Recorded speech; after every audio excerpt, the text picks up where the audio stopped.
سلامونه او احترامات می قبول کړئ دوستانو. خدای دې وکړي چې روغ جوړ صحتمن او په خپلو چارو کې بریالي وای. دوستانو د ژمنې سره سم مو نن درته د موس په باره کې ویډیو جوړه کړې ده. څنګه کولی شو چې په خپل ټلیفون کې له موس څخه کار واخلو.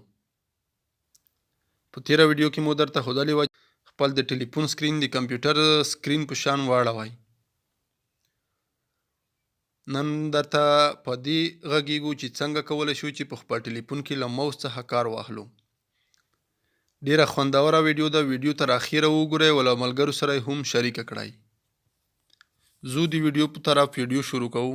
د ویډیو د شروع کېدو نه مخکې زموږ چینل در سره سبسکرایب کړئ، د بیل نشان ووهئ او آل باندې کلیک وکړئ او ویډیو لایک کړئ تر څو نورو ملګرو ته هم ورسیږي. دوستانو کله مو چې په ټلیفون کې له موس څخه کار اخیستو نو لومړی هغې دپاره به له پلی سټور څخه USB راښکته کړئ.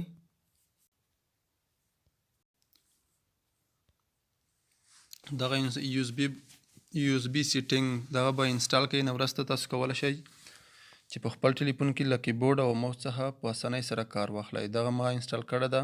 زه غواړم چې کلوز یې کړم.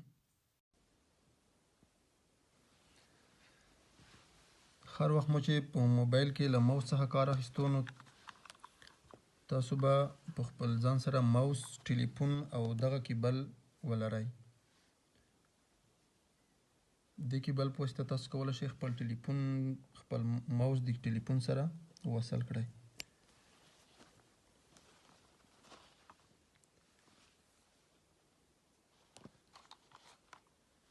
کله مو چې موس له ټلیفون سره وصل کولو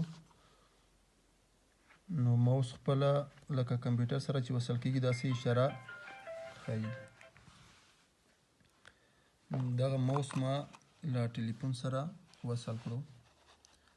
تاسو وینئ ملګرو چې لکه څنګه چې کمپیوټر کې د موس څخه کار اخیستل کېږي همدا شان په ټلیفون کې هم تاسو له موس څخه کار اخیستلی شئ.